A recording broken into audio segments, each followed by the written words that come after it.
Halo semuanya, pada video kali ini saya akan melakukan analisis regresi moderasi menggunakan metode subgroup di software SPSS. Nah, sebelum saya melakukan praktek di software SPSS, alangkah baiknya kawan-kawan semua harus mengetahui tentang konsep dasar dari regresi moderasi. Regresi moderasi merupakan perluasan dari analisis regresi linear. Dalam regresi moderasi, terdapat 3 variabel yang digunakan, yaitu variabel independen, variabel moderasi, dan variabel dependen. Variabel moderasi merupakan variabel yang bertujuan untuk memperkuat atau memperlemah pengaruh variabel independen terhadap variabel dependen, atau bisa juga dikatakan dengan variabel yang mempengaruhi hubungan antara variabel independen dengan variabel dependen. Nah, selanjutnya ada 2 metode yang umum digunakan dalam regresi moderasi, yaitu Moderate Regression Analysis atau uji MRA. Ini yang pertama ya. Uji MRA ini merupakan uji interaksi. Dan yang kedua, ada regresi moderasi subgroup. Nah, regresi moderasi subgroup digunakan ketika variabel moderasi memiliki skala data kategori, baik data nominal ataupun data ordinal. Nah, setelah kita mengetahui tentang konsep dasar dari regresi moderasi, selanjutnya kawan-kawan semua bisa fokus pada software SPSS.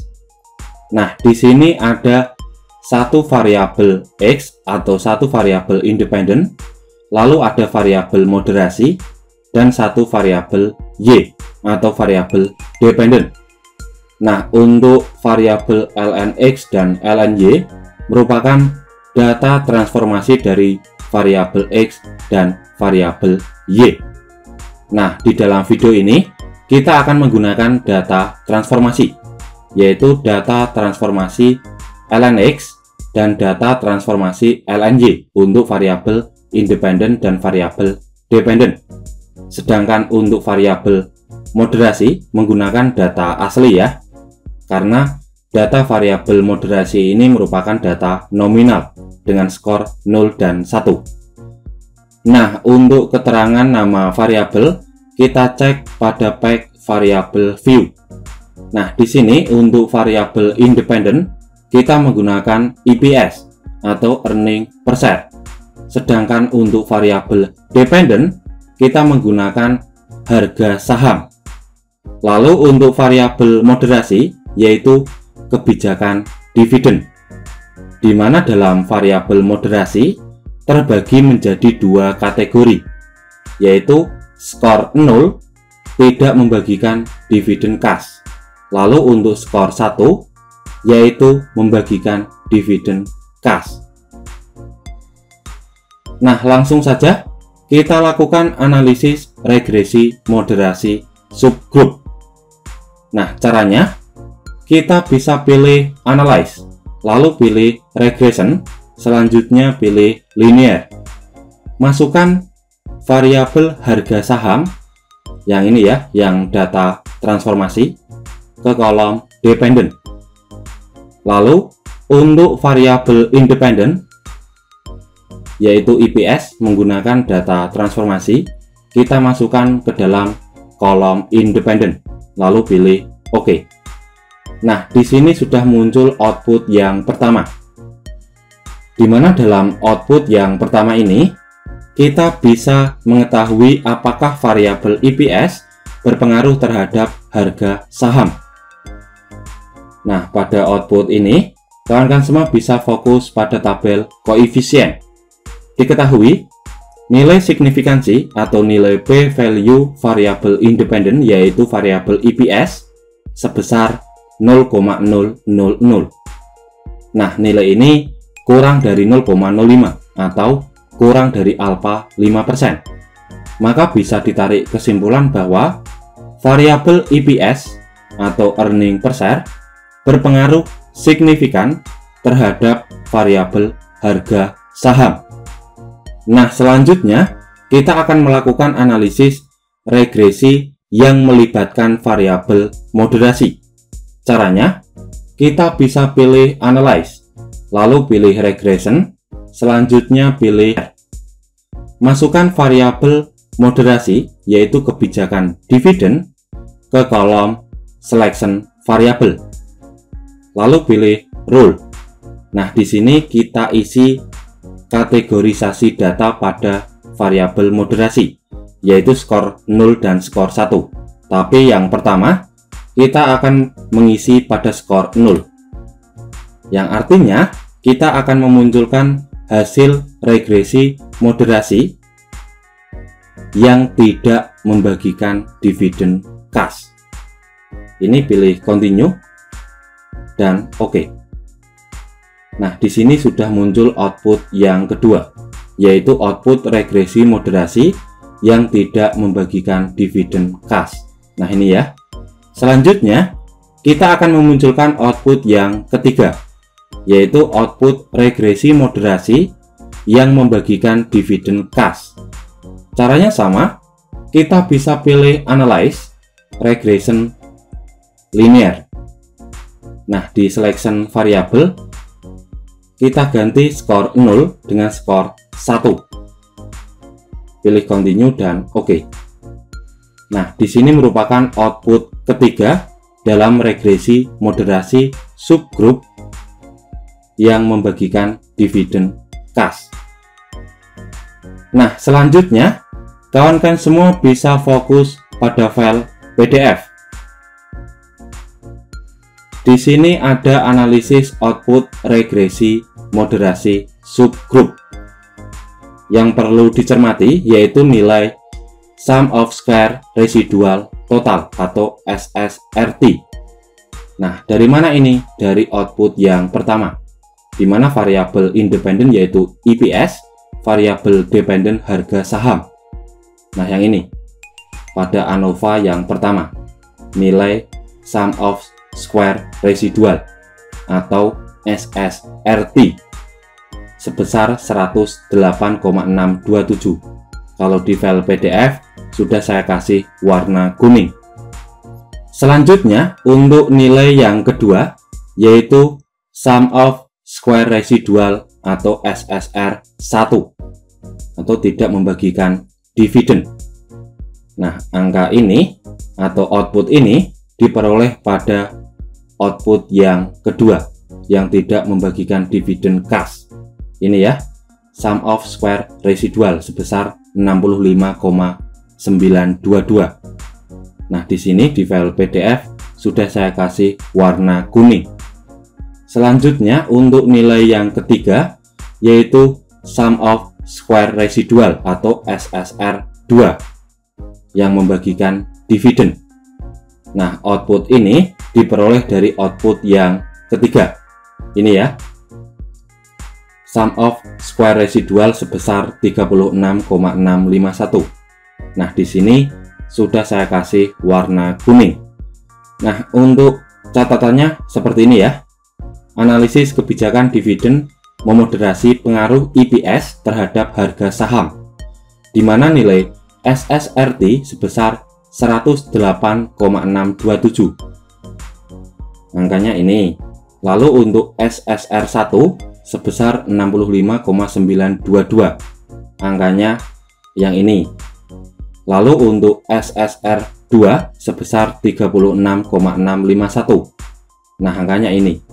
Kalau di output SPSS yang ini ya, output yang ketiga. Selanjutnya ada SSRG atau Sum of Square Residual gabungan, di mana untuk mencari SSRG atau Sum of Square Residual gabungan, kita harus melakukan penjumlahan antara SSR1 dengan SSR2. Ini ya, 65,922 ditambah 36,651 sebesar 102,573. Nah, akan saya buktikan dengan perhitungan di kalkulator. Oke, 65,922 ditambah 36,651. Ini hasilnya 102,573. Udah sama di file PDF. Selanjutnya di sini ada N1 atau jumlah sampel yang tidak membagikan dividen sebesar 51. Lalu untuk N2 merupakan jumlah sampel yang membagikan dividen sebesar 49. Nah, untuk mencari angka 51 dan 49, kita bisa menggunakan distribusi frekuensi di SPSS. Caranya, kita bisa pilih Analyze, selanjutnya pilih Descriptive Statistik, lalu pilih Frekuensi. Masukkan variabel moderasi ke kolom variabel, lalu pilih OK. Nah, di sini ada hasil distribusi frekuensi untuk kebijakan dividen, di mana dalam variabel kebijakan dividen terbagi menjadi dua kategori, yaitu tidak membagikan dividen kas, ada 59, ini udah sama. Lalu ada yang membagikan dividen kas sebanyak 49. Nah, ini ya udah sama. Selanjutnya di sini ada K atau kategori variabel moderasi sebanyak dua kategori. Ini ya, tidak membagikan dividen kas dan membagikan dividen kas. Terdapat dua kategori. Nah, selanjutnya untuk perhitungan F-hitung ini ya, rumusnya SSRT dikurangi SSRG dibagi K atau kategori variabel moderasi. Nah, bentar ya, akan saya hitungkan ya untuk yang pertama ini, yaitu SSRT dikurangi SSRG dibagi K, di mana SSRT yaitu sebesar 108,627. Ini ya, 108,627 108,627 dikurangi SSRG 102,573. Ini ya, 102,573 102,573 seperti ini. Hasilnya 6,054 dibagi berapa ini? Dibagi K. K itu kategori variabel moderasi, ada 2 dibagi 2, hasilnya 3,027. Ini ya, 3,027. Selanjutnya yang bawah ini SSRG dibagi N1 ditambah N2 dikurangi 2 kali K. SSRG ini 102,573, N1 ditambah N2. Ini ya, N1 ditambah N2, 51 tambah 49 dikurangi 2 kali K. 2 dikali kategori variabel moderasi, ada 2. 2 kali 2 yaitu 4. Oke, 51 ditambah 49, 100 dikurangi 4 ada 96. Yang artinya 102, ini ya, 102,573 dibagi 96. Nah, ini 96, hasilnya 1,068. Nah, ini ya udah sama. Selanjutnya 3,027 dibagi 1,068. Hasilnya untuk F-hitung sebesar 2,834. Nah, ini ya udah sama. Nilai F-hitung yang diperoleh sebesar 2,834. Nah, untuk penarikan kesimpulan, berdasarkan hasil analisis diketahui bahwa nilai F-hitung sebesar 2,834. Sedangkan untuk F-tabel kita menggunakan degree of freedom alpha 5%, lalu K ini kategori variabel moderasi. Selanjutnya N1 ditambah N2 dikurangi 2K, ada 96. Nah, ini ya, alpha 0,05296. Kita cek di F tabel. Ini 96, ini 2, di mana F tabel yang diperoleh sebesar 3,09. Nah, F hitung yang diperoleh sebesar 2,834, sedangkan untuk F tabel sebesar 3,09.